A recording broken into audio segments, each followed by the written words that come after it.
All right, it's 5 o'clock. We'll call the Freetown-Lakeville Regional School Committee to order.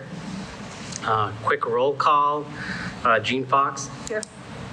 Sherry Barron. Here. Jennifer Blum. Here. Robert Clark. Laura Ramsden. Here. Will Sinkowitz. Here. Stephen Sylvia. Here. Outside of LakeCAM, anyone else recording the meeting? In the effort of time, I'll hold off on the acceptance of minutes until next week for that. But we'll get our first candidate going.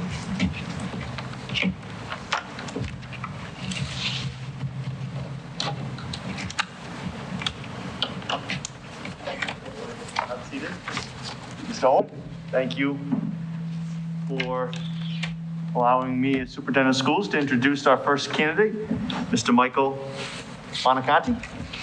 Michael, did I get that pronunciation correctly? You did excellent. Monicati, thank you. A little help from you, thank Are you. we okay? Welcome. What would you like me to do with my mask? You're substantially back, probably fine.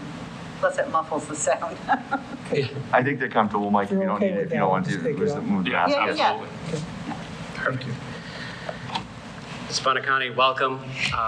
Similar process. We'll have about 40 to 45 minutes to go through. We'll open it with allow you for an opening statement, and then we'll follow up with Q&A from different committee members on this end as well. When they do start the question, I'll have them introduce themselves when they do go through that, but I'll give you a few minutes to an opening statement to introduce yourself. Sure. Well, first of all, I appreciate the opportunity to speak with you folks. If I step back, maybe the echo goes away. So I've worked in education for 20 years. I'm a bit of an untraditional educator. I came from the Air Force, where I worked for about 7 years active duty, went into the private sector doing high-tech business development type work for about 5 years. Then after the 9/11 events, I decided to go into education to take care of young people, and I went back into the reserves at that time.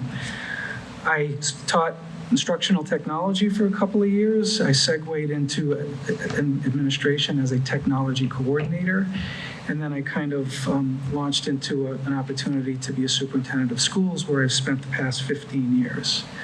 So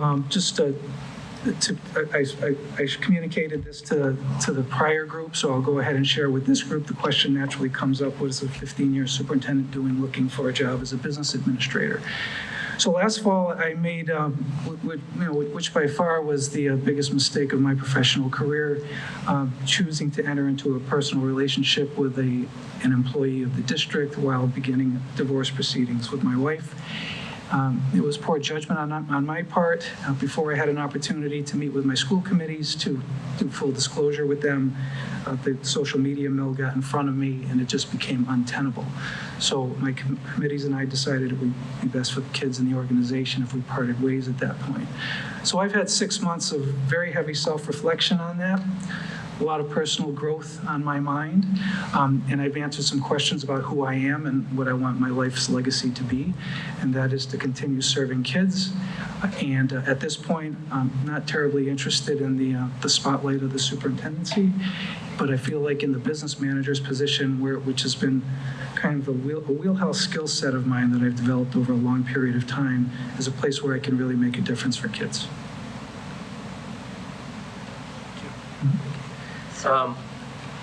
We'll start the questions with Ms. Fox. Yeah, so I'm Jean Fox. Thank you for joining us today, and I appreciate your candor.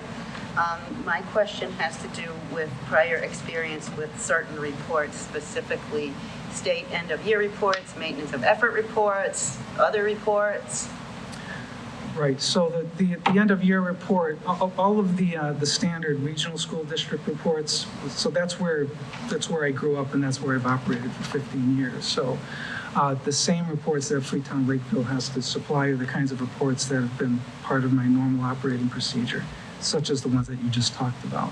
So you've been engaged in the Yes. development. Yes.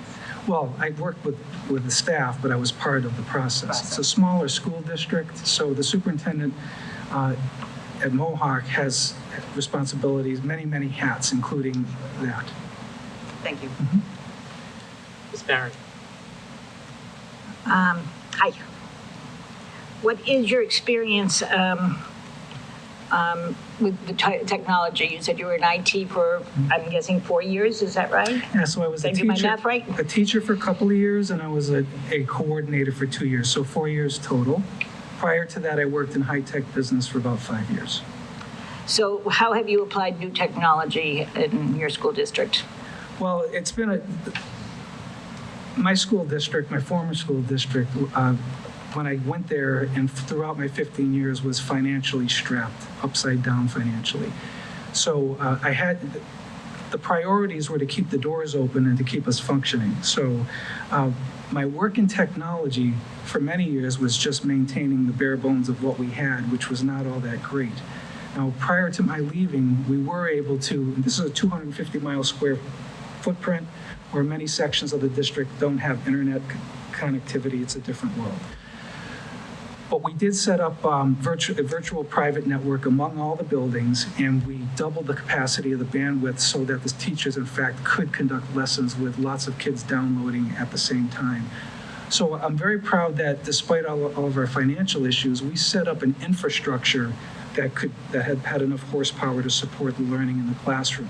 Where I left and where our focus was as I was leaving was really around working with the teachers on how to use technology effectively. So that's kind of where things are today. But just having that district in the position that it's in right now was a Herculean effort. So you had a pretty robust virtual education system going too, along with physical? Oh, no, I don't want to give you that impression. Okay. What I'm saying is that the buildings could speak to each other through a virtual private network. But the focus was still on in the classroom, how does a teacher use whiteboards, smart boards, whatever the technology is, effectively in the delivery of instruction is where our focus was. Thank you. Ms. Ramsey. Hi. So one particularly volatile line item is special education. Can you tell us what strategies you've used to manage particularly volatile line items, whether that be special education or another item that you can think of? Yeah, it's a struggle to take care of all of our kids and just to build a culture that they're all of our students. I mean, I was dealing with the issues of special ed versus regular education for years, and just working on that culture was a challenge. But some of the things that we did that were very effective, one, I worked really closely with my director of people personnel. And so I knew who our students were, which kids had the potential of what we would say blow out during the school year. And we really drilled down on each of them to figure out what their needs were in general from elementary school through high school. But we really advocated hard to keep our kids in district. So whenever we could cluster a program together, we did that in district because we thought it was the right thing for the student and it tended to be the more cost-effective approach to the delivery of education. So that kind of a delivery system combined with staying on top of who our students are and what their needs are and really looking ahead and reaching ahead were the main ways that we stayed in front of gotchas. Over 15 years, I think there was really only one real gotcha for me, which was somebody who moved into the district after we had developed the budget, and it was a $225,000 a year expense that we just weren't ready for. But we couldn't have foreseen that. Thank you. Mr. Sinkwitz. Thank you. So part of your position that is so important is really building a positive working relationship with both towns. And that's something our superintendent and kind of the two predecessors before you have done a really solid job in doing. So I guess what I'm wondering and the committee's wondering is, could you speak to how you plan to continue that? So I had 9 towns that I was working with. 8 of them were member towns. 1 was a tuition-based town. Maintaining regular relationships with the FinComs and the select boards was just a part of the deal.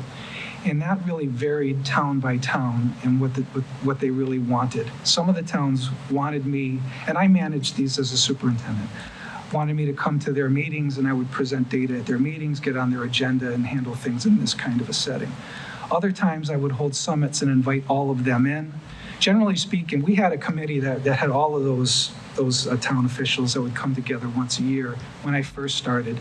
And that was really a function of the level of pain that was in the district, because the towns were so worried about double-digit assessment increases and the sustainability of the district. They wanted to know what was going on. So those meetings were regular for my first 5 years, but then when I was able to really get the district in a place where we were kind of stable, those kind of fell to the wayside. So at that point, I had to take more of the initiative to get out and meet with the townspeople to maintain those relationships.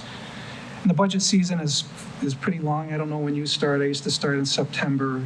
We'd wrap up really toward the end of February. March, April is when we would spend time really just getting the messaging out to the towns. But those communications with the towns are throughout that time frame in particular, but especially in the fall, because that's when I would ask the questions about what's going on in your town.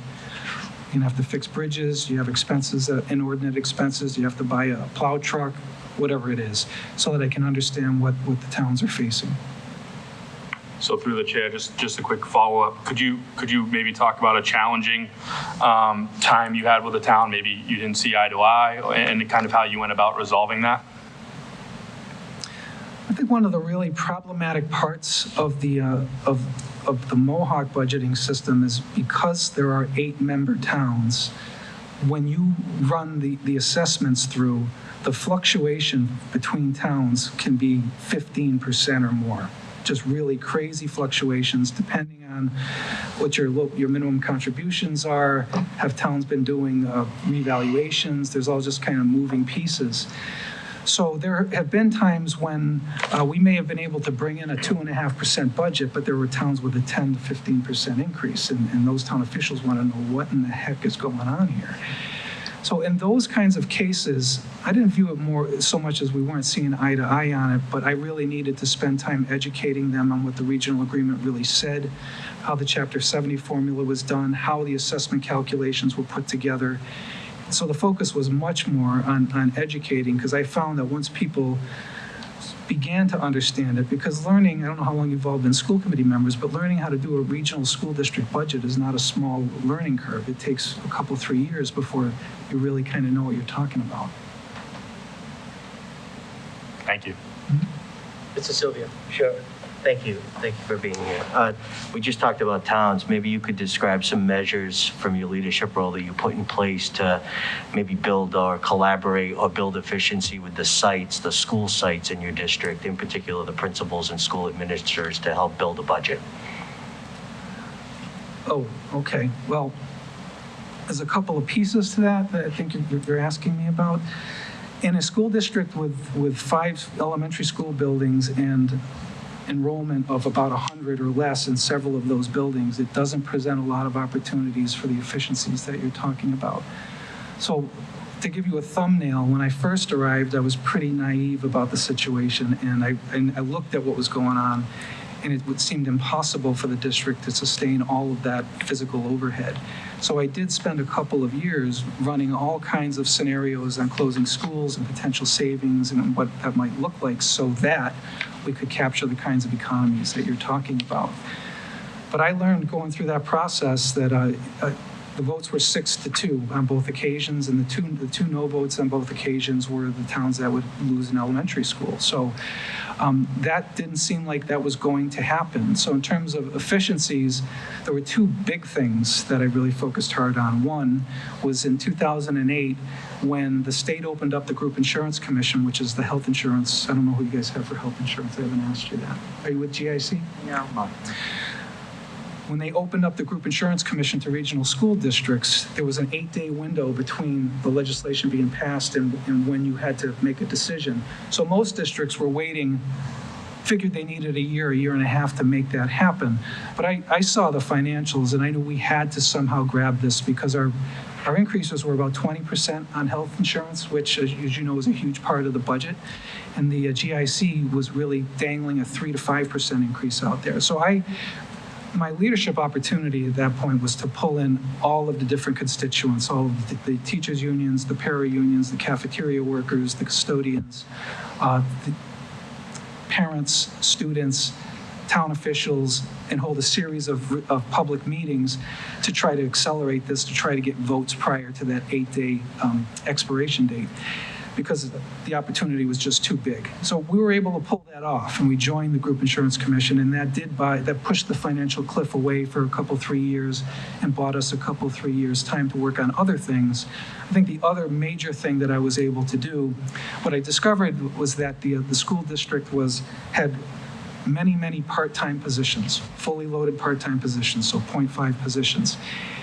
And in that community, it was a rural community, so you had many single-family businesses where generally the husband would have a private business, and his spouse would go to the school district, get a job, work half-time, and get the benefits package for the family. I didn't begrudge anybody for that. That's what the circumstances were. But over a period of 2 to 3 years, I did systematically morph those 0.5s into 1.0s across the board, and as people just naturally moved on, we were able to do that without inflicting any kind of hardships on the local people. That, too, made a big difference. Beyond that, the more recent stuff is when I kind of ran out of things that I could come up with, rabbits to pull out of a hat inside the district, and I realized we needed to do something bigger, which is why I launched the Rural Schools Coalition.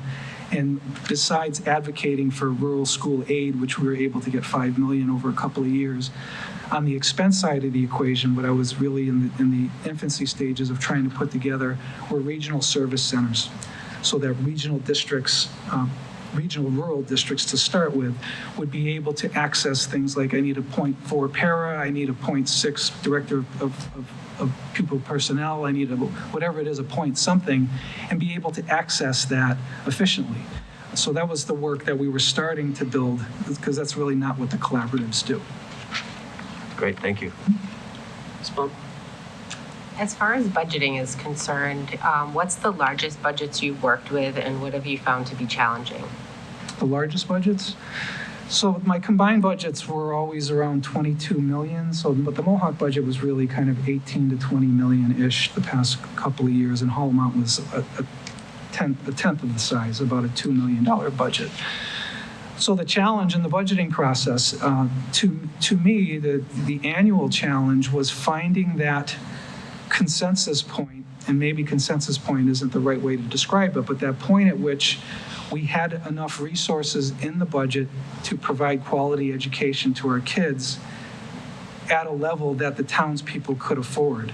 And that was a tough place to find, but every year that was a specific thing that I would navigate toward, and that would come from all of those individual meetings with the town officials, as well as just the conversations happening at school committee. It was an ongoing dialogue. I mean, in general, I tried to get us as close to 2.5% as a rule, but the truth of the matter is, just in the normal course of inflation, unless you're finding places that you're saving, if everything's sort of normal ops, your budget's going to be somewhere between 3.5% to 3.75%-ish. And then whatever your revenue turns out to be is what you have to work with in terms of dealing with your town assessment. That was the other thing that I learned in general from the town side was, it's not that they didn't care about the budget, but it was all about the assessment. I knew you touched upon your work in the Massachusetts Rural School Coalition. Can you give the committee just a background and why you started that and what the focus is point, because it's an important part of your background. Right, so 15-year time stamp, spent my first 10 years really trying to figure out how to capture as many efficiencies as possible within the district. Looked at closing schools, found that was politically impossible because every town had to vote for it and no town was going to vote to close its own school.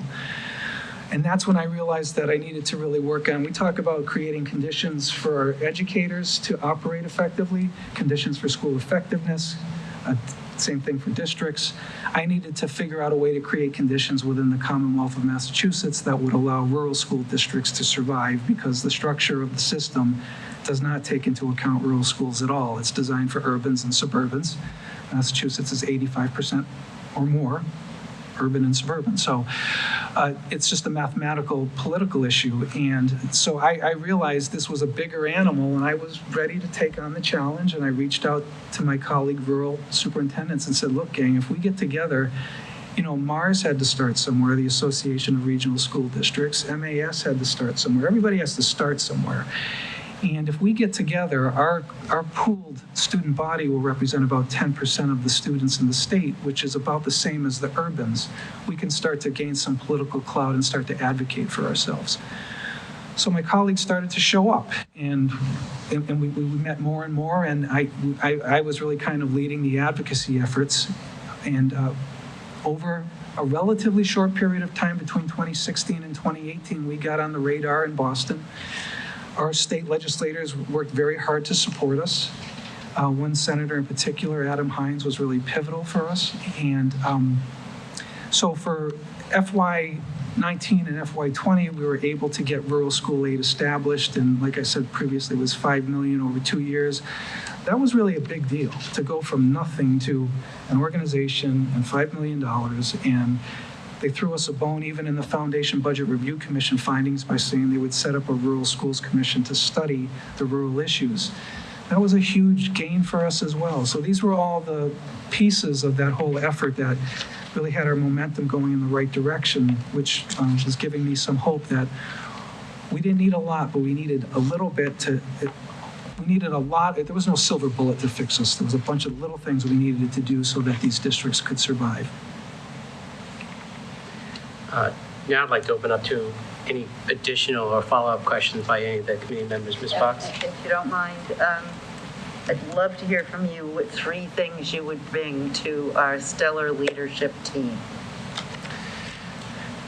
I became a superintendent when I was 39, and I was the young kid, So fast forward 15 years, and now I'm one of the seniors.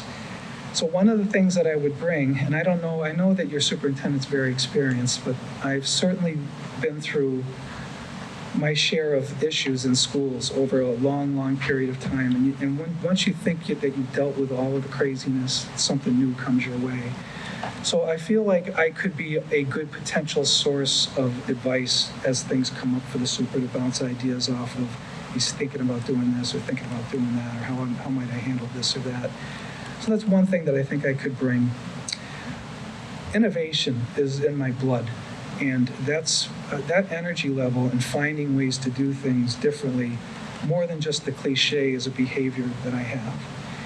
So I'd like to think that once I would understand the local conditions better and really get whatever the needs are locally, and work with the team to find out what the priorities are, I would really dig into finding ways to bringing in some combination of money, partnerships, whether it's partnering, which I've done with Harvard, with UMass, with higher education, with the private sector as well, which is where I was going, trying to set up internships for our high school kids. Those are the kinds of things that I could dig into and create opportunities that don't necessarily have to cost a nickel. It's just legwork. You wanted a third thing. What's the third thing? Yeah, I kind of wanted a third. I don't know. I think it's more of an intangible. I'm a huge believer in teamwork and having strong morale inside the workplace and motivating people. And I just feel like I would be a source of, we can do this. Whatever the day brings, and Lord knows the days can be very long, and there's lots of moments where you just feel like, why am I doing all this? But having somebody there who's a cheerleader, who can provide some levity so that we can sort of take a deep breath and get back to the work that we need to do is another intangible I think I could bring. Thank you.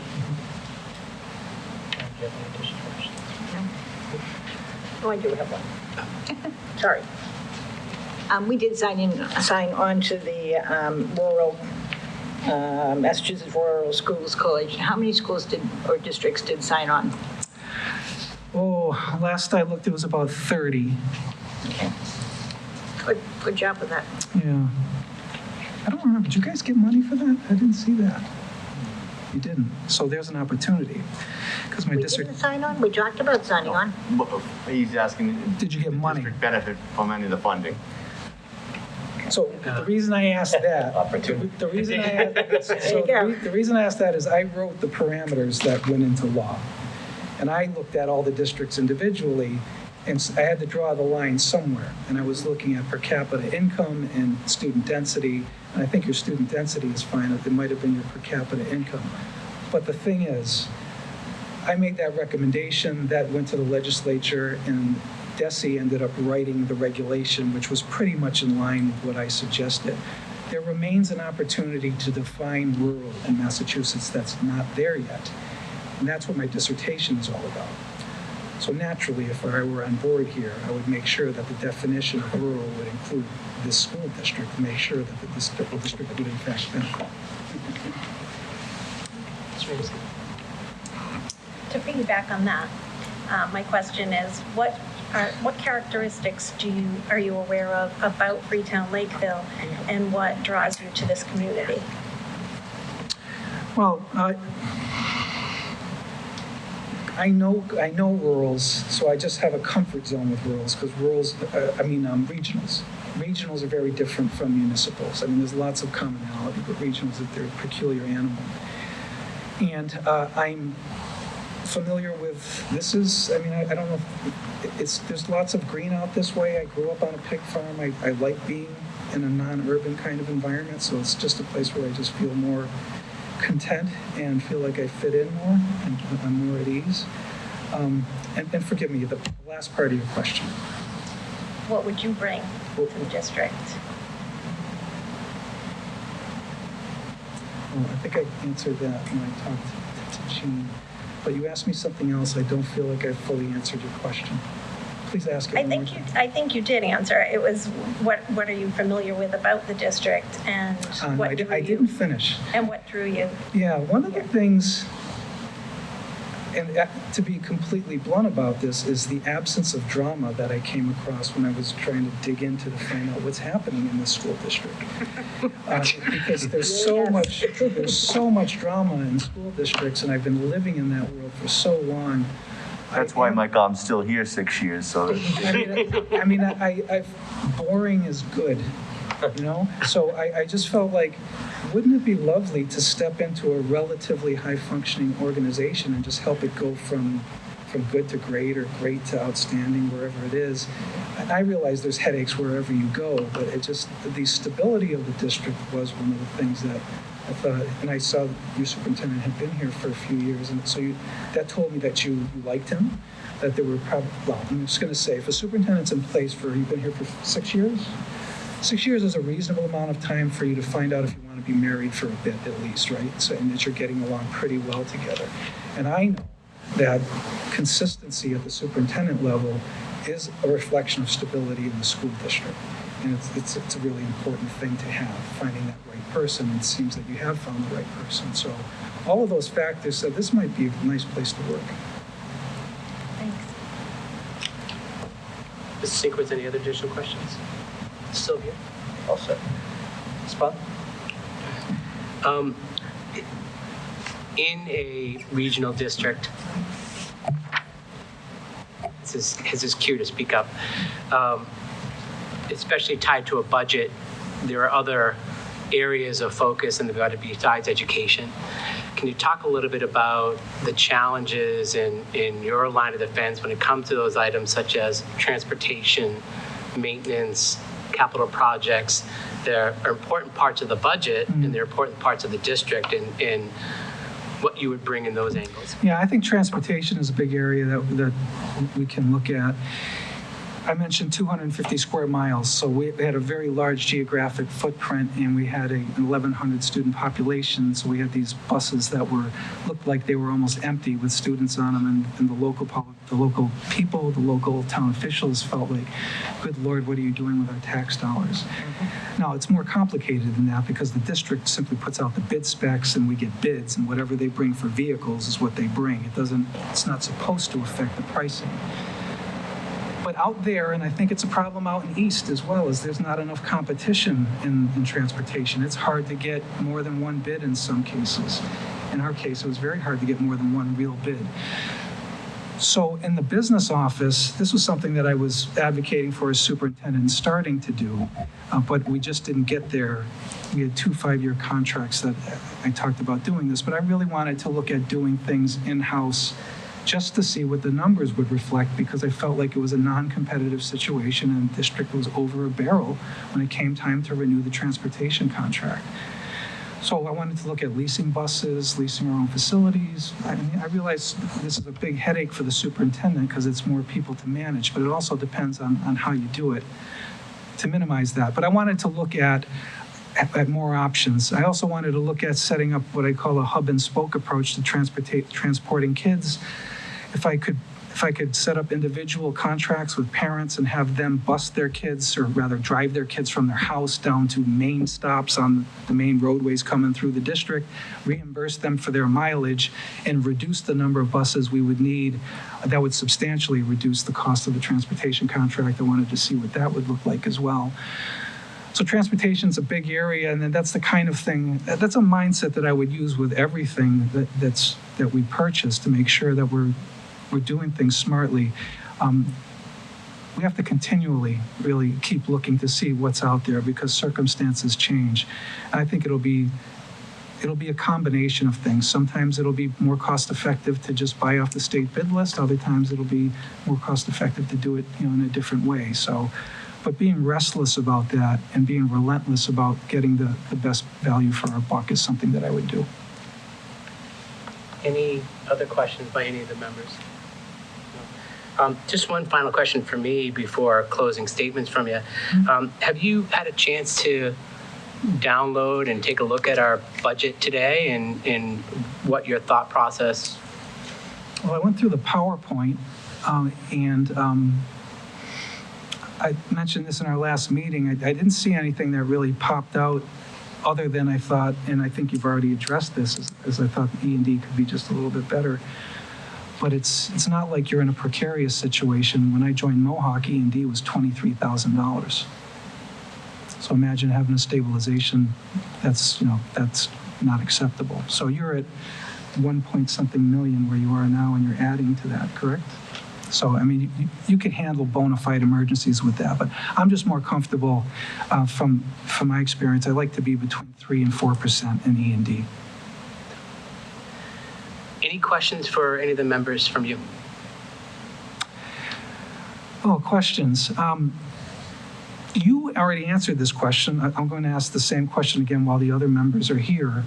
There is the job description. There are the questions that you've asked me. We've covered a lot of ground there. I am interested, as you're thinking about your organization and where you want to go from here, what are some key features that you're looking for from whoever steps into this role? Happy to jump in. The role is an important one, we all acknowledge, but it also has so many stakeholders. So the individual in this role not only has to have an incredibly good working relationship with the internal team, but they have to be able to deal with the personalities. And if you had 8-member communities, you kind of know where I'm going with this. With different FinComs, different boards of selectmen, different constituencies in our communities. And our communities are doing really well, getting along, but it hasn't always been like that. So right now it's, I think, pretty darn good. We're fortunate, but we need somebody who can make sure that we continue to bridge any gaps, who's got the acumen to go out and make sure that all the stakeholders understand what you're trying to explain, and that you're transparent and seamless in communication with them. That's very, very important. That's just my point of view. Along with that, the challenge that we have in our district, it's an all or nothing solution, right? So it's not a majority.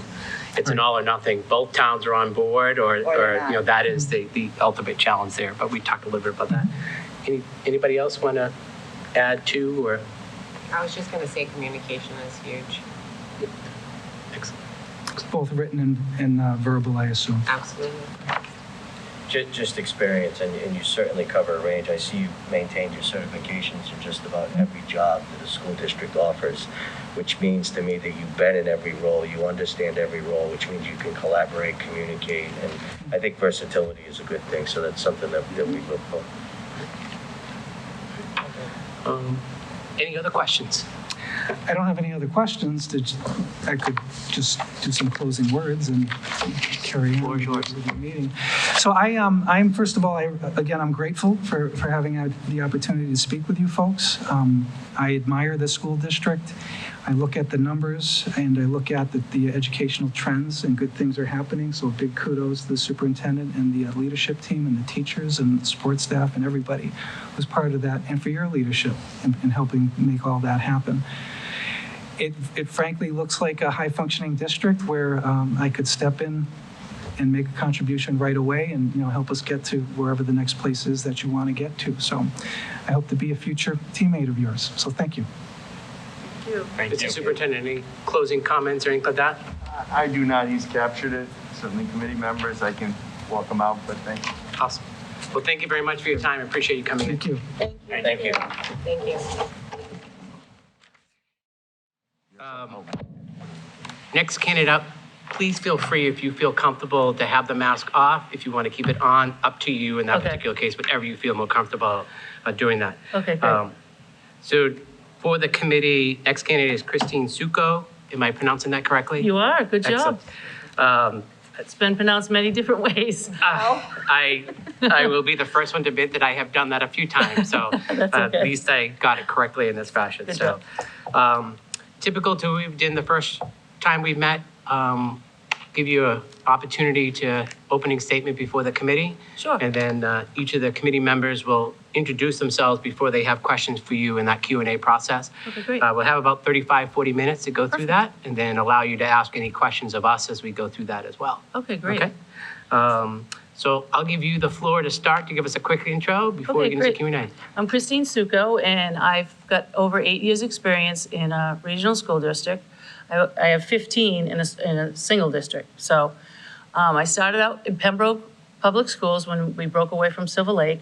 I started out as the confidential bookkeeper, and then as we brought the secondary school on, I became the accounting manager, and then eventually became the assistant business manager. Went back to school, got my certification, and I took a job with Harwich Public Schools, which then became Monomoy Public Schools. Harwich and Chatham formed a region. I worked there only for the non-operational year, so it was pretty exciting because, I was on the task force, or I led the lead on the OPM to build a brand-new high school there. So that was exciting. And then Whitman-Hanson became available, and I had 2 children in high school, so I felt in the best interest that I needed to be closer to home at that time. And Whitman-Hanson, I was there almost 8 years. I have an extensive amount of experience in a regional school district. So I'm sure as we go along, you'll be asking questions, and you'll be able to know that that's the case here.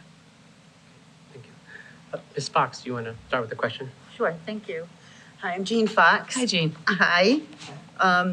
So my first question is your experience with state end-of-year reports, maintenance of effort reports, other reports, all of that has to do with accounting systems? Yes, I've done actually all of those. Okay. The end of the year report, the last maybe 5 years that I was at Whitman-Hanson, there was no findings, which is great because if you get, especially with the grants, you need to be extremely careful with the grants. So yes, I have. And also the maintenance of effort, yes, I worked with the Director of Student Services. We worked together. I gave her the numbers and we worked together to create the maintenance of effort. Thank you. Sherry Barron. Hi, Sherry. I'm going to do the elephant in the room question. Can you tell us why you left your previous position Sure, after 8 years? absolutely. They had an antiquated regional agreement from 1992 from the inception of Whitman-Hanson. So they opened up the regional agreement, and one town wanted to stay with the agreement method, which was the old way, and the other town wanted to go with the statutory method. So it became very, very political. So that's why I'm no longer there. I see. Welcome. Ms. Ramsey? Hi, Laura Hi. Ramsden. So I'm sure you're aware that one particularly volatile budget line is special education. Of course. Can you describe what strategies you've used in the past to manage that line item? Okay, so you, first of all, I'd have to work very closely with the Director of Student Services. And So we can talk about, say, if a new student moved in and they needed, on their IEP, they needed a paraprofessional. There has to be some discussion about where that money would come from if it wasn't in the budget. The other thing is, if, on a dime, you can have a student move in and then ends up being an out-of-district placement, say for $250,000, right? So there's different, I know that you have circuit breaker money. So if, in my prior district, I kept the money from the year before, because we had the same issue just before I left there, at the end of last fiscal year, 2019. So we were able to pay for that student that moved in out of circuit breaker. So because the money comes in and you have a certain amount of time to spend it, but we would kind of put it in the bank for the next year. So then when we went to the budget, we knew we had at least that. So it was a safety net. Also, the grant, there's a IDEA grant. So sometimes what happens, we put a lot of our salaries in there. So if a teacher leaves halfway through the year, or you could use your substitute line, but you need to be very creative. There's also Medicaid, that's another avenue that you can offset special education. You can also, if those three don't work, you can look at your E&D and you bring it to the town meeting and explaining to them why there's going to be a deficit in this special education line. And that would be easy to explain if it was, a new student moving in, or a new student on an IEP and they need a para. That's 20 grand versus 250,000. So that's another avenue. Follow up. Thank you. Carrying over circuit breaker funding to the next year, is that something that had been established in the district, or was that something that you implemented? It was established in the district. Okay. Yep. Thank you. Mr. Sinkwitz. Thank you.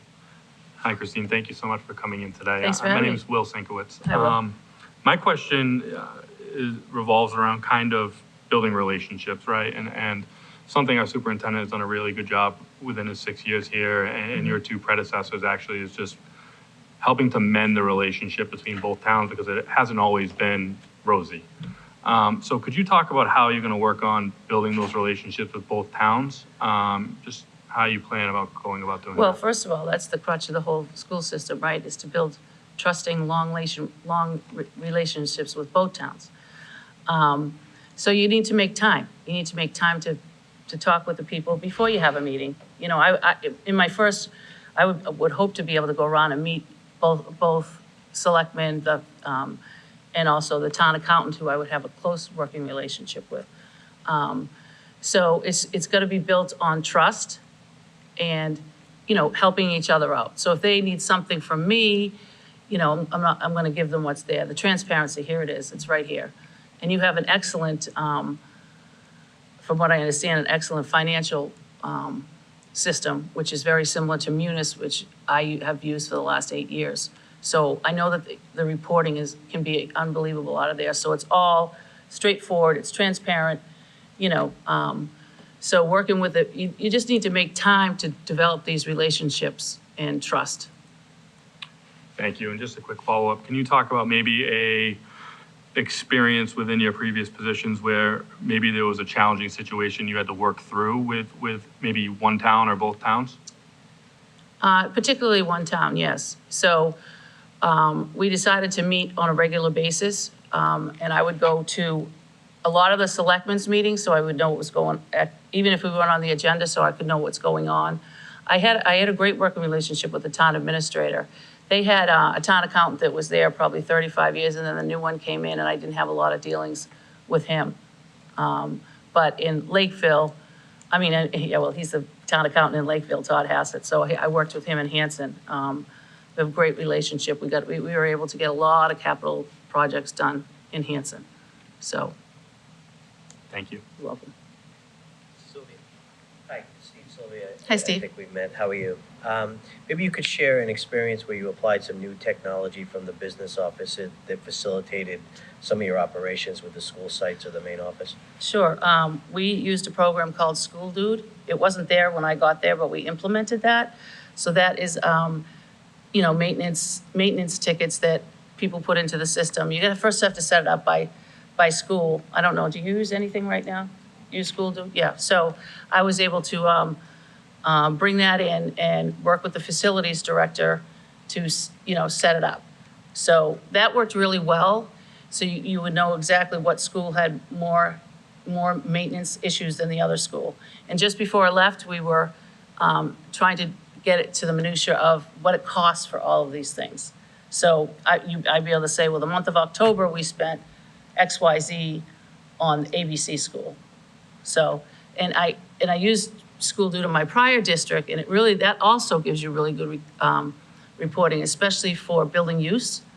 You're able to see what category is bringing in more revenue than the other one. So, it's wear and tear on your buildings and your fields, so then you can determine whether you want to continue this or just do it within the school or, and so forth. So the reporting that you can get out of school due, you can analyze it and then determine what's the best course of action.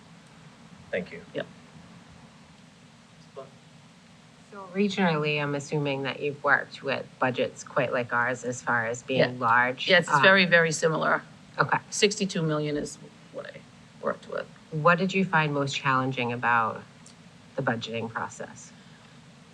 The most challenging is when it came to working with the two towns and looking at their assessment.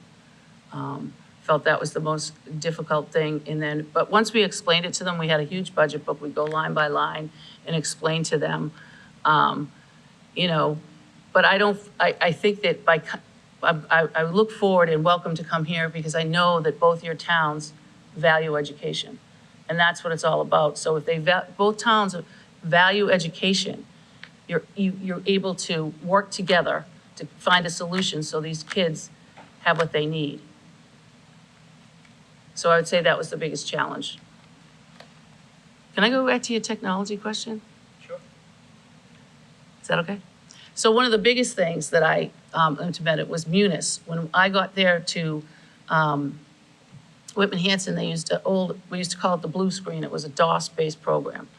So I was able to bring in Munis and implement, accounts payable, payroll, purchasing, the general ledger, student activities. It has a great module for student activities. So it's very transparent. Everything's right there. So, and I also brought forward to the school committee that anything over $1,000 would need to go through the warrant process, and anything under 1,000, the check would be written, but they needed two people to sign that check, and also put a limit on what the amount could be in the checkbook. I think it was 25,000, and the rest would stay in the savings until the transfer was needed. So that's the other two things. Thank you. Yep. Just make sure, did you get your question? Okay. I'll open up to any members that actually have a follow-up question. We'll start with Ms. Fox. Thank you. What are 3 things that you would bring to the leadership team in your role? I would bring knowledge of finances and meet with them on a regular basis and go over any of their line items that they would have a question about. I bring my loyalty, very loyal, and longevity, and I have an excellent sense of humor, which you have to have, because you spend a lot of your time here. I mean, that's just how it is. So I've had really great working relationships with principals in my prior districts, as well as, the director of technology, director of facilities, and so forth. So I would say that I would bring being able to build a great relationship and trust. Okay, thank you. Any other questions? Before we open it for you to ask questions of us, can you talk a little bit about what works best for you in the budgeting process, especially with the building principals and the other department heads, such as food services, maintenance, technology, et cetera? So what worked best for me in prior districts is to, first of all, we meet with them throughout the year so they know exactly what's going on in their department or school, and then I would meet with them individually during the budget process to review anything that was beyond, start with a level service budget and meet with each principal and each department head separately to determine whether they actually need everything that we had the year before versus in services, and then what would be an addition that would make that particular department run better, like a math program, for instance, or a couple of new lawnmowers, or I'm trying to think of things that, and food service, I understand that you sub that out, correct, or contract that out? You're a director, but yes, the rest Okay. of the employees are subbed out. Right, so I still would work very closely with him or her to review the finances and determine if, there was additional things needed, and look at the school lunch prices. And, in the situation that we're in now, the way the world is now, it's going to be a challenge. It's going to be definitely a challenge when the schools do open, how we feed these kids. And they have to be separated. They can't be in the cafeteria, and they have to eat, I assume, in their classroom. So depending on how much space you have. So that in itself is going to be a challenge. So I'd work closely with that individual to have that go smooth. So to get back to the budget, sorry, I got off on tangent, would be to work with the individual departments and then as a whole, as a leadership team together. I probably, what I do early in the fall was I would meet with each principal and review all of the employees they have in their building to make sure that we have them all, or all the vacancies are filled if there's vacancies. Just double and triple check to make sure that everyone that's in, because that's the bulk of your budget, is probably 55, 60% is salaries. So you need to be extremely accurate on that.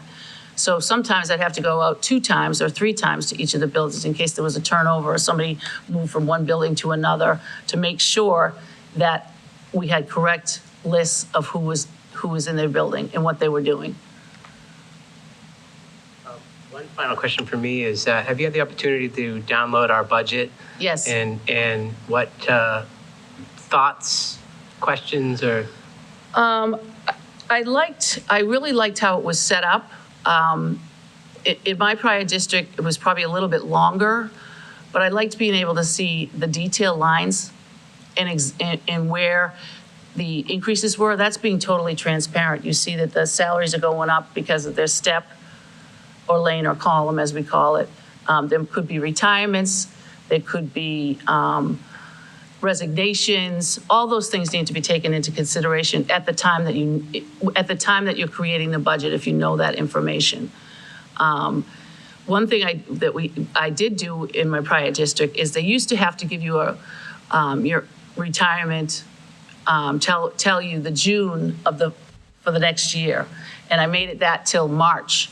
So I was able to adjust the budget accordingly. If usually people are retiring are high on the scale. So if you're budgeting $90,000 for this teacher and they don't tell you till June, you want to be as accurate as you possibly can, because they got a certain amount of buyout. I mean, they get sick leave. I tried to look at your collective bargain agreements today, but I didn't see that. What do they go through this year? They do go through one more year. I think our most recent is not up on the website. Yeah, I didn't think so, because I was trying to find those today, and it ended in 2018, so I assumed that it was going to end this year. So, so that's another task that's going to happen this year. So, There's a lot. Yeah, it's a lot. So, the other thing that I looked at was your presentation that you gave Monday night. And I was really happy to see that just over 45% of your students or students' parents actually completed the survey. I mean, I think that's a large number. Do you agree? Yeah, I think the topic certainly lent itself to some interest, yes. Well, I mean, because in some cases you send out surveys, obviously It was a about higher COVID, percentage than and we you normally get a see. real low percentage of people returning their questionnaire, as well as your staff I was interested to see the staff. I know you have about 197 teachers, but I don't know how many complete staff you had, but I see that 260 responded, so that must be pretty close to everybody, right? We had a very decent percentage as well. Yeah, that's great. That's really great. So that right there says that the people that are working here are vested in what they're doing, as well as the communities at 47%. That's a lot, in my opinion. So I thought that was great. How did the meeting go? Did you have a big turnout? We didn't have a huge turnout, but it's streamed by LakeCAM, and so I think there was a lot of interest, and certainly what the feedback I'm receiving is a lot of people did tune in if they weren't physically here. Right. Well, that's great. Before we open up any questions, any other questions from the committee members? Seeing none. What questions you have for any of the members here? How long have you been on the school committee? So I'm newly elected. Oh, just elected like in May? Yeah.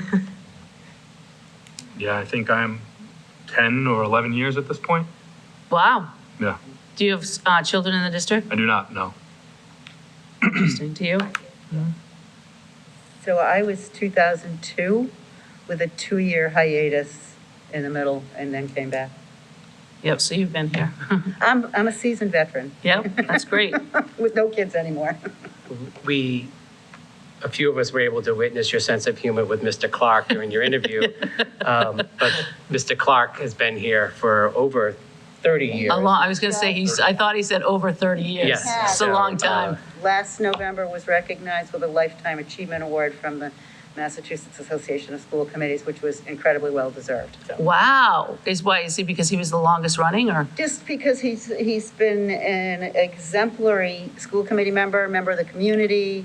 He launched our senior breakfasts. He's done, and he's also worked in the educational field for many Yeah, years. 30 years is some serious dedication. Yes. That's great. I liked him a lot, too. He's funny. Oh, he is. So we can attribute to the sense of humor comment to the interaction with We Mr. Clark. also know a couple of people. I live in Pembroke, and he knows some people in Pembroke that I know, so. Of course he does. Yeah.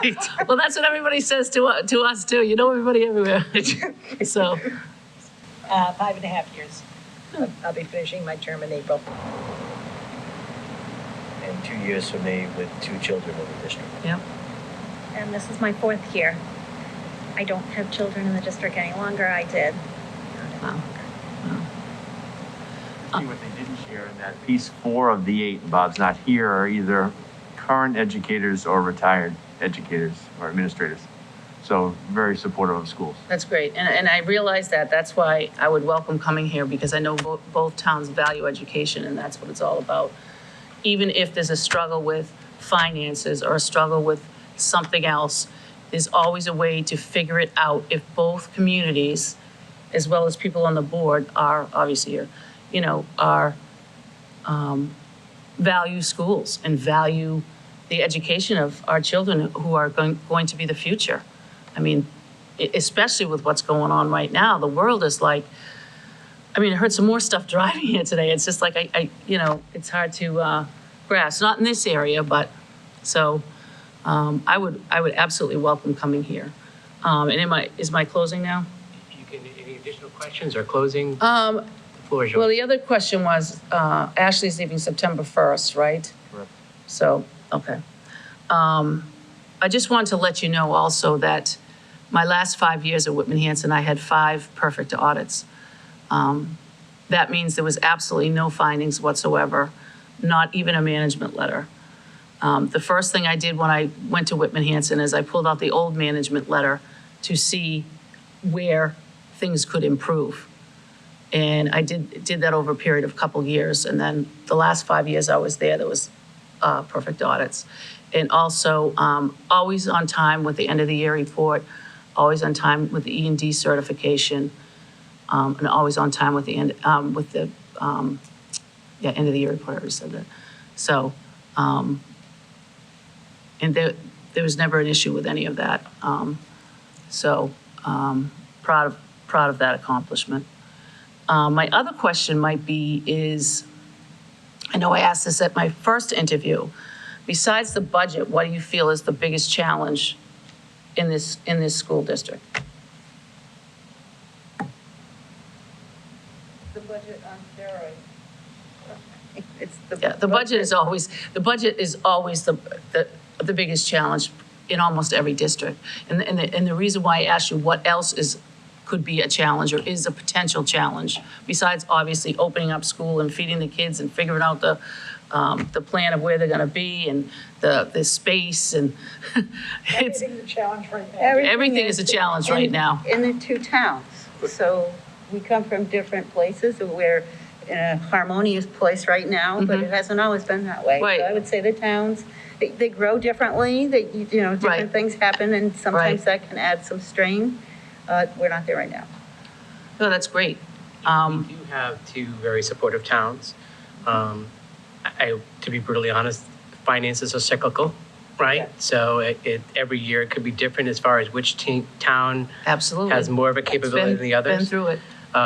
The challenge for this role is going to be creativity in the future around those big ticket items such as how do we fund special education, right? Beyond what is before us right now Right, with beyond, getting the right. kids banned. Well, you have to be creative, is Yep. what I said in my first interview. You really need to look at all the pieces and be creative of how you can do what needs to be done here in the school district. In special education, you only have a certain amount of control over. Some you don't really have any. And it can take one child to move in that needs to go to an out-of-district placement for $250,000. Or it could go on the flip side. The child leaves and you are paying for that, or they age out. So you need to look at all of those things when you're doing the budget. So I would think that I would work extremely close with the special education director, if that's the title, I'm not sure. And that's very challenging in itself. Never mind utilities. Utilities are on the rise. I don't know if you have contracts or what you have for utilities, but I did receive an award from MASBO, which is the Massachusetts Association of School Business Officials, the Don Johnson Award, which was for efficiency and saving money. We relooked at the bus routes at the time. Couldn't really change the bus routes, but what we did was we changed the times, the start and stop times. I'm not saying that's an option here, but we were being creative to find ways to save money, and that was about $500,000. So, and the other way we changed, which I don't expect that to be here, but to look at the custodians. So we saved about $250,000 by outsourcing the custodians. And yes, it had its challenges in the beginning. Of course it did, because they don't know the buildings, and the custodians know the buildings, they know the people. So, I don't know if that's an option here, but those are the two big things that happened and why, I was awarded that, I don't know, I think 4 or 5 years ago. And that is a tremendous organization. They keep you abreast of everything that's going on. And Jay Sullivan has these Save the Drive. You were on that, I think, last week, and which is phenomenal. And you can ask questions, and I don't know when we'll have our meetings again, together or not virtually. So, so. Does any other member want to answer the question about challenges? No? Okay. Any other questions? I don't think so. Okay. I think we covered a lot of stuff this evening, and Superintendent, any closing?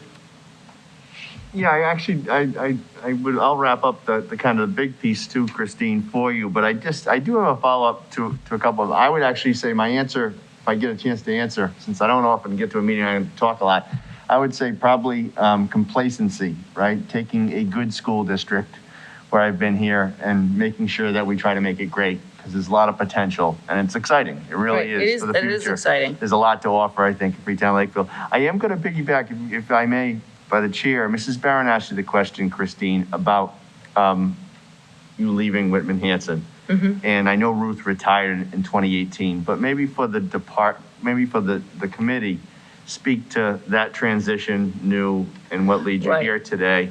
In addition to your interest with us, I think it would be helpful insight for the committee. Okay, great. Sure.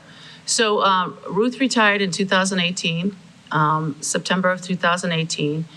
And we got a completely new administration. We got a new superintendent, a new assistant superintendent, a new director of student services, and then me. I have been seasoned, I would say, after being there 8 years. So when they started to look at the 1992 regional agreement, like I said, one time, it was the agreement methodology from, the statutory didn't even exist in 1992, but that has always been done for 30-something years. And then the one town wanted to use the statutory method. So right now, I don't even think that they have a budget. They're still trying to determine how they're going to move forward. So in the best interest of myself and them, I'm no longer there. So, Mr. Owen, do you want me just, and I think Christine, I've shared this with you, we have multiple candidates. Yes. We're conducting 3 interviews this evening. And it is, I believe, the intent of the board to convene at the end of the interviews, and from a time frame perspective, hopefully have a decision as early as tonight, maybe more formally next week. We have a scheduled school committee meeting where we'd be able to introduce potentially our new director of finance, just so you have a time frame. Oh, And that's great. I've That's good shared to that know. with you. It's something, we do have a little gap with Ashley staying on board, but hopefully we're going to be allowed for some transition, and I want to kind of share that perspective on behalf of the board. That's certainly their intent, I believe, tonight after the third interview, to convene and have some discussion relative to the That'd be great. decision. That'd be great to know tonight. That'd be super. Thank you very much for coming. We do appreciate your Yeah, thank you insight so and much. answering the question. Appreciate it. I can work you out. Nice to see everyone again and meet everybody. Yeah. Please welcome. I appreciate your coming back. Thank you. We prepared for about 35, 40 minutes.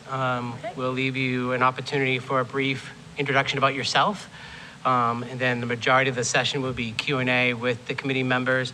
We'll have each member introduce themselves when they come time to ask that question for that. But again, I thank you for coming back, and I'll give you the floor for a brief introduction about yourself. Perfect. Thank you for having me. I would first like to thank the school committee, the search committee, the district's administrators, teachers, and the community members for their time and consideration, especially during these unprecedented times. I know you all have a lot on your plate. I'm very excited to be here tonight. My name is Kara Lees. I'm a Freetown resident, and I was a student of the Freetown-Lakeville School District. I have lived in Freetown for almost all of my life. I've enjoyed raising my boys in Freetown and participating in the Freetown-Lakeville Soccer Club, but especially enjoyed the swimming program sponsored by the Freetown-Lakeville Aquatics Program at Grace. We are blessed to be part of such a wonderful community who comes together, especially during difficult times. I am very thankful for the work your administration does every day, especially during these times. My twin boys, who are 6, are lucky enough to attend Freetown Elementary, which is where I went, and have had wonderful experiences. The administrators and the teachers are great. I personally am excited about the opportunity to give back to the community, as I consider myself a lifelong learner, and I love the positive results of education. One of my favorite movies, The Pursuit of Happiness, has a great quote which I believe in my heart. If you have a dream, protect it. If you want something, go get it. I am interested in joining the school district to make a difference and to be part of a greater mission. I believe the greatest value of education is the ability to break barriers and create opportunity for the future. I would be honored to be part of the administration team that makes that difference to our students. I was very impressed by the transparent and inclusive process of the strategic plan. I found it to be a great framework that helps the district in carrying out its mission. It seems to be greatly focused on student success, parental involvement, and outcome measurements. And based on the school committee meetings that I've watched on LakeCAM, I feel that everyone is on board with these goals. I'm also excited to see the district participate in cost savings initiatives, such as the performance contract for energy savings, and feel the administration and school committee operates in a fiduciary capacity. I know I've mentioned this before. I've noticed that Ashley, during the meetings, was extremely well prepared. And if I were selected for this position, I would look to carry on her level of excellence to serve the community, the district committee, and the administration.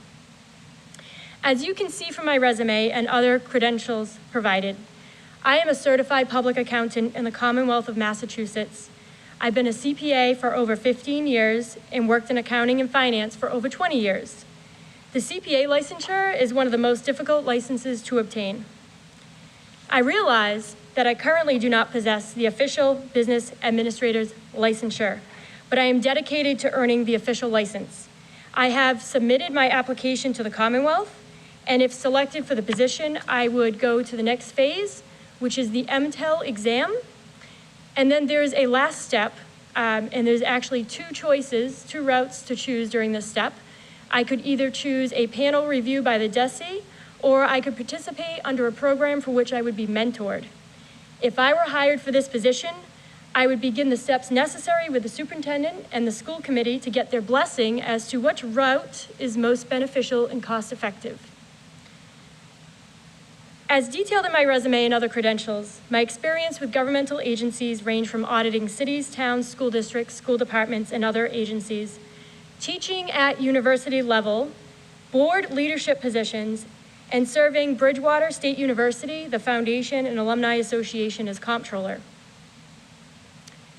During my time at the university, which was approximately 6 years, I was directly responsible for many tasks, which I will include as a handout, as well as a document I am most proud of, called the Comprehensive Annual Financial Report. The Comprehensive Annual Financial Report was an award-winning document I was responsible for publishing. The letter of transmittal in particular offered the readers the history of the university and major accomplishments since 1840, current strategic initiatives, significant capital projects, and how the university contributed to student success and other deliverables.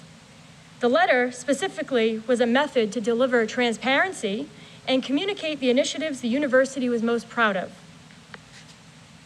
The letter of transmittal is also accompanied by about 130 other pages. That's just one piece of the CAFR.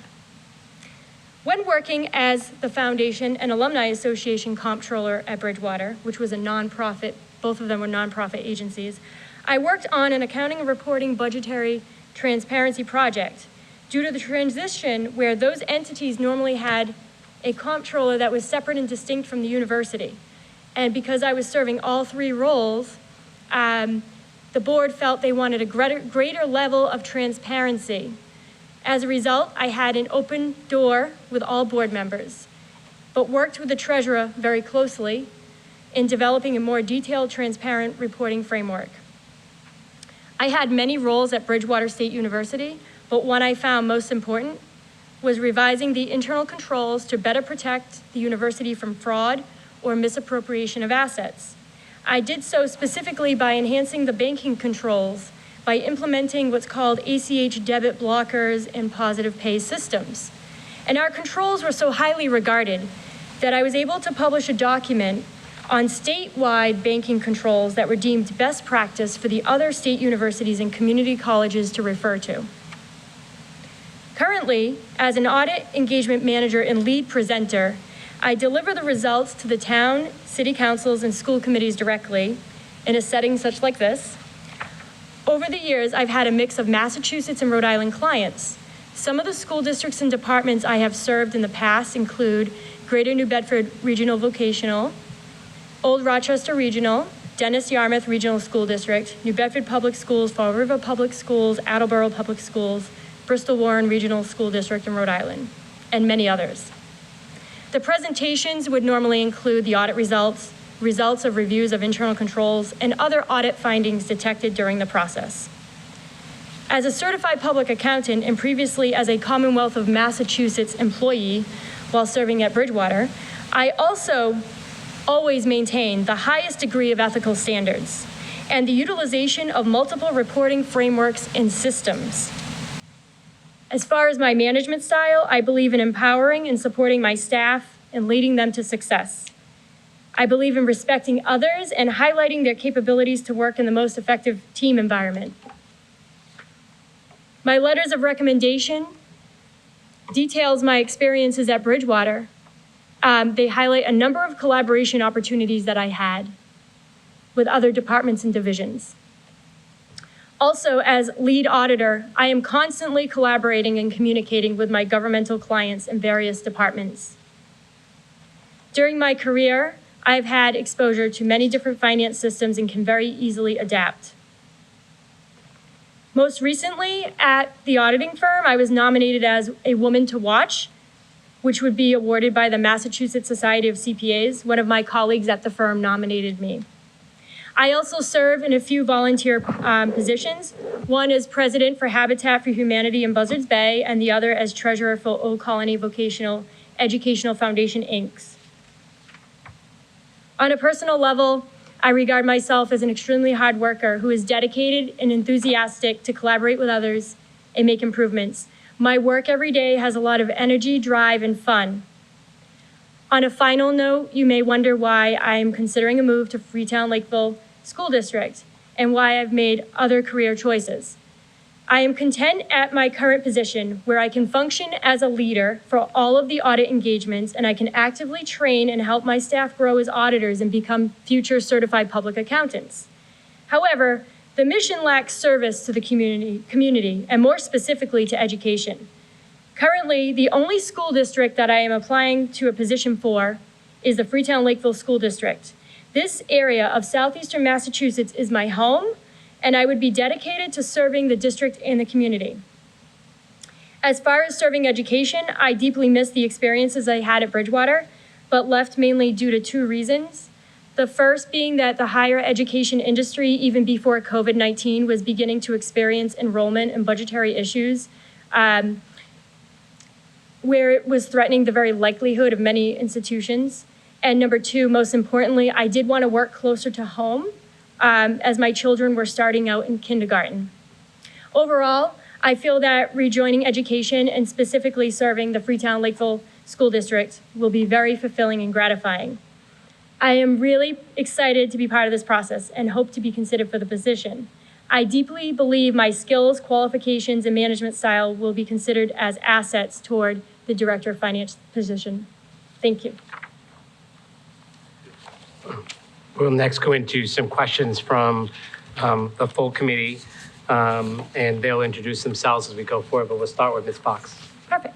Thank you. Hi, I'm Jean Fox. Hello. Hi, and thank you for being here this evening. Is it evening yet? It's getting there. My first question is, and there probably is, I think you've alluded to in your statement, some crossover, but more experience with the kinds of reporting we need, like end of year, maintenance of effort, other reporting, and the technology that's associated with that. Sure. So as auditor, I've actually audited the end of the year reports. I've not prepared them, but at times we've assisted our clients in a consulting fashion, if you will, if they had any questions on the task performed. I'll be honest, I oversaw a few of the end of the year reports this year, but I did not do the technical detailed review. My staff performed that. I had performed that years and years ago. I would have to just sort of reacquaint myself to that process, but I do feel comfortable, and I do have experience in the past. It's just I need to do a little refresh. Thank you.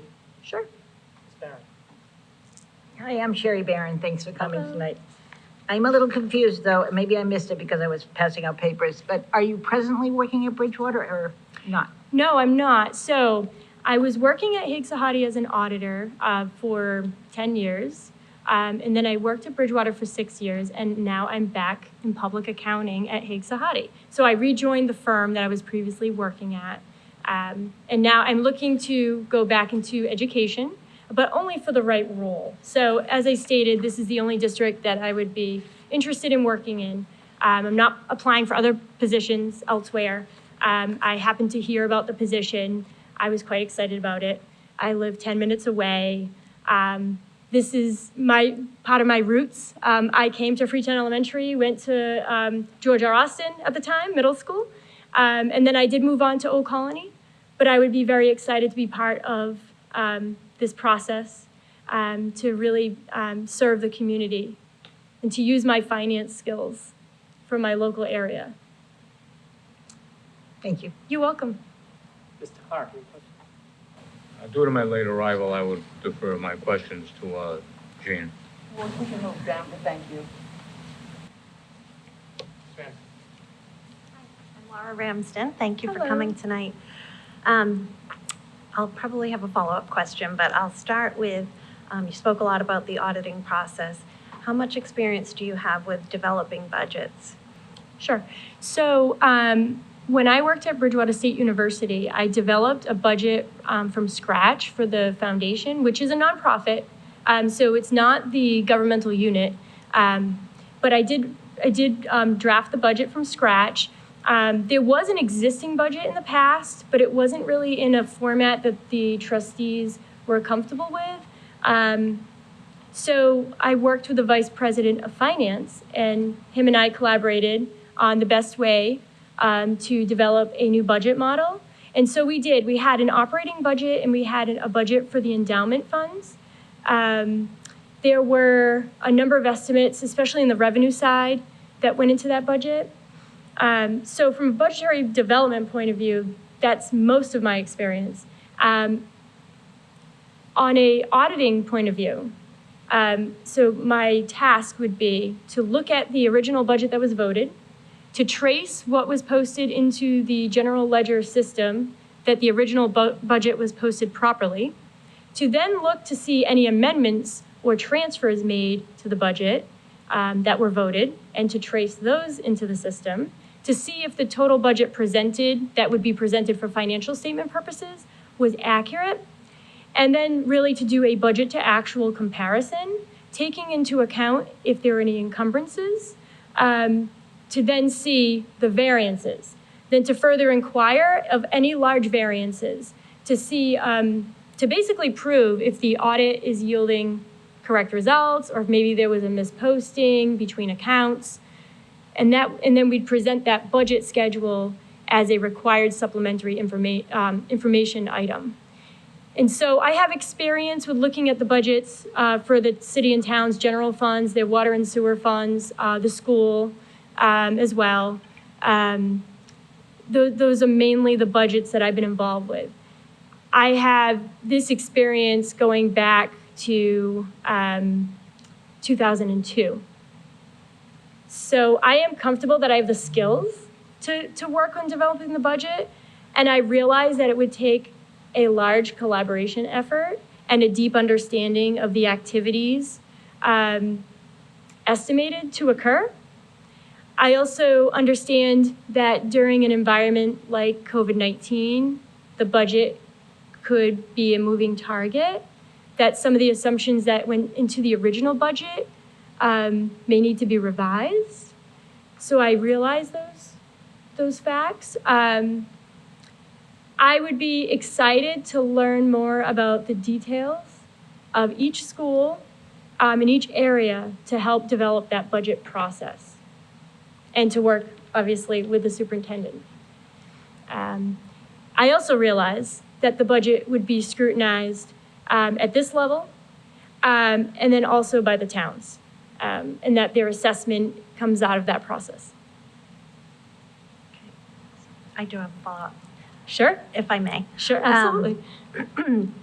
So in terms of budget development, one of the most volatile line items in the budget is the special education budget.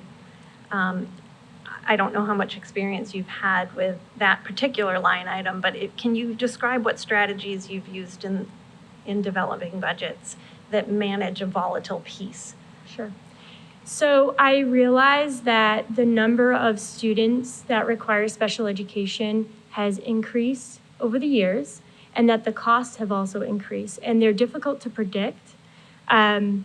But I would imagine that working directly with the special education director, there would be some way to estimate what those activities might require.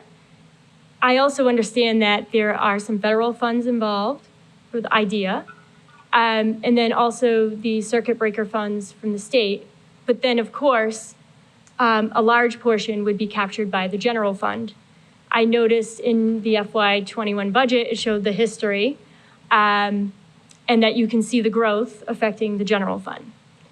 So I think really just trying to detail the expectations by working closely with the special education director of the best, I hate to say best guess, but best estimate based on current data and future expected data and prior trends to come up with those estimates.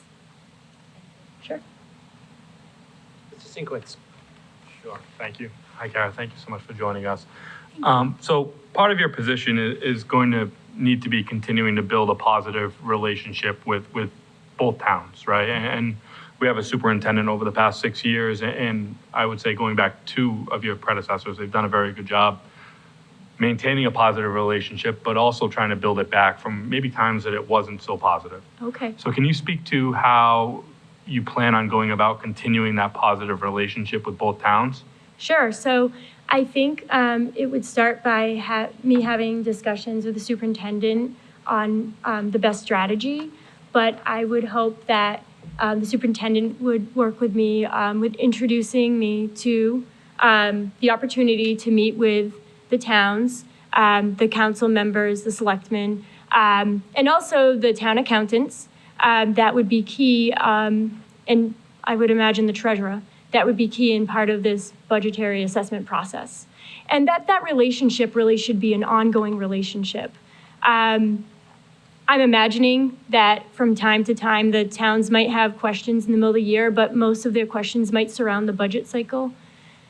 But I would want to have an open relationship with them.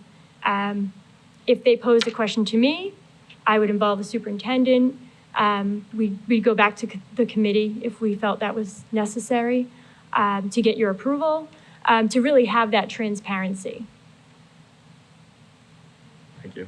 Sure. Hi, Steve Sylvia. Hello. Hello. I see you have plenty of audit experience with school districts and regional school districts in particular, and then presenting to various school committees about your findings. Is there perspective or takeaways from those experiences that you could bring or share that might be helpful to your position here in the district?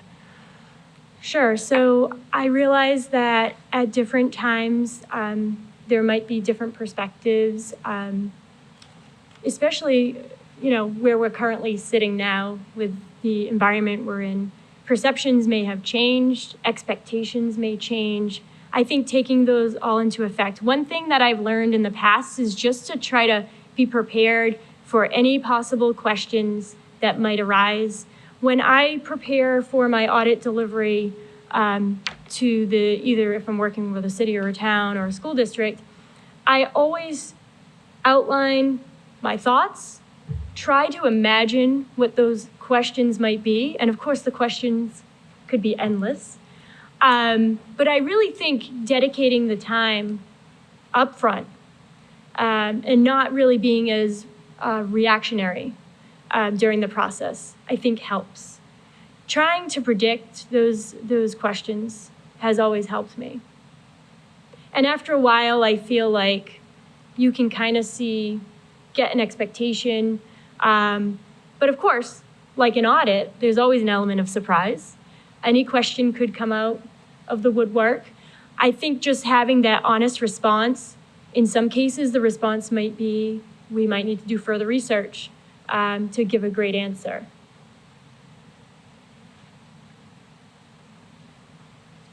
Hi, I'm Jen. Thank you for being here. I typically like to ask a lot of budgeting questions, and coming from a financial background, what do you see as your biggest contribution to us? So I do have over 20 years in finance and accounting, and that also includes being an instructor for graduate and undergraduate level. My graduate level course was government and nonprofit accounting. So as far as government, I have an extreme familiarity with not just the school side, but also the cities and the towns. The way their financial statements are structured, I can understand that financial information. I know about all the future governmental accounting standards coming out. And also, I really think that there's 2 standards in particular that would need a close assessment very shortly, because they might impact the way your financial statements look. It could even impact your budget depending on the outcomes. One of them is GASB 84 for fiduciary activities, some of the items previously considered as agency funds may no longer fit that criteria, might need to be included in the general fund. So that's one example. And the other is GASB 87 with leases. And that's changing the way those are recorded. That will not affect your general fund, but would affect your government-wide presentation. So I think that's really my strong suit, and having the research skills to be able to look into those items, document the research, document the conclusions that were reached. We'll open up to any members that have any follow-up questions, but Ms. Fox? Yes.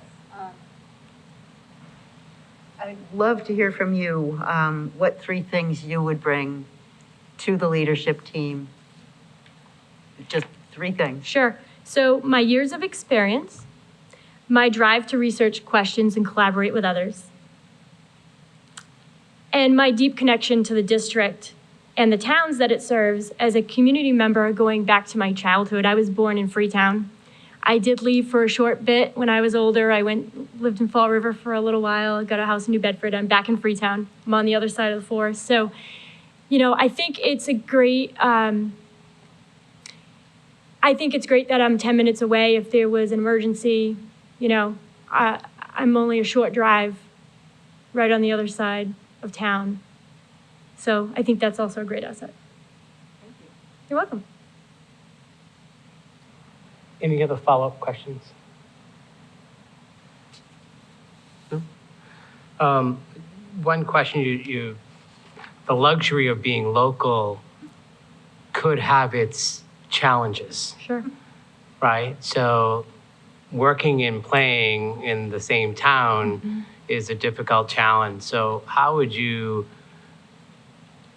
personally address those, right? Because you're out on the ball field, you're talking with and interacting with the same people that are teaching your kids and socializing with them, what have you.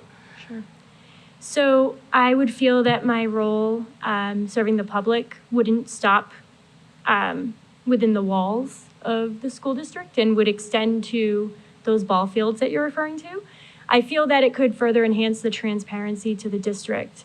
If someone had a question on the ball field, if it was a question I felt comfortable answering that wouldn't put the district in harm in any way, then I might feel comfortable answering that question, or I might say, that's a great question. I might need to discuss that with the superintendent or the administration or the school committee. We appreciate your question or your input.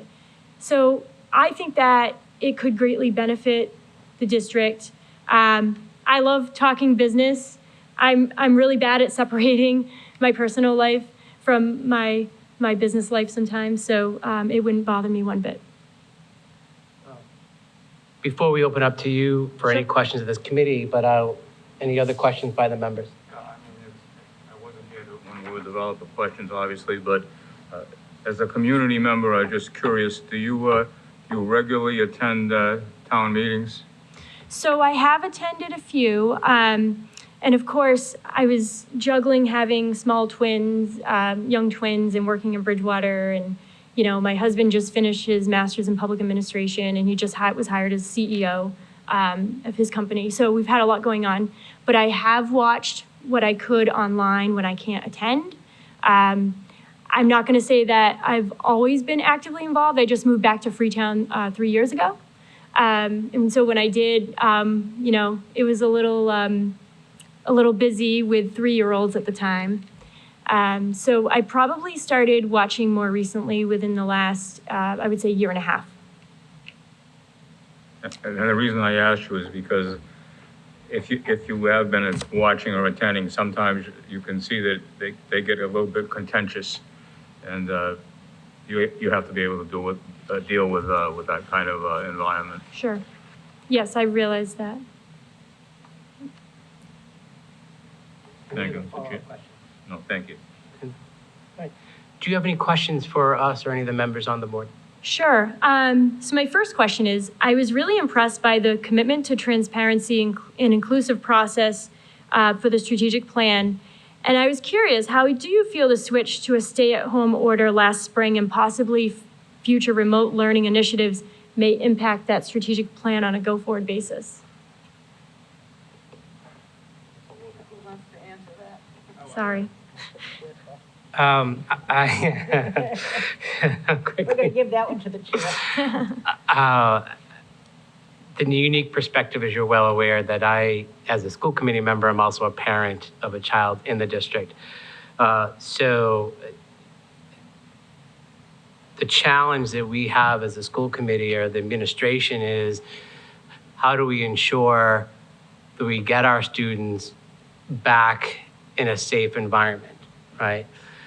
And whatever that model ends up being, whether it's all in, hybrid, all remote, is how do we establish an education curriculum that continues to evolve all of our students? And we have 2,800 students across several different areas of needs, required services, what have you. So we, as a school committee, have taken some steps with the direction of the superintendent to bring in more technology in a one-to-one fashion for our students, what have you, a luxury that not many districts do have. So I think that's a continued collaboration with the school committee and the administration to, the word I'd like to use is pivot, right? Sure. But we need to continue to, I'll say raise the bar.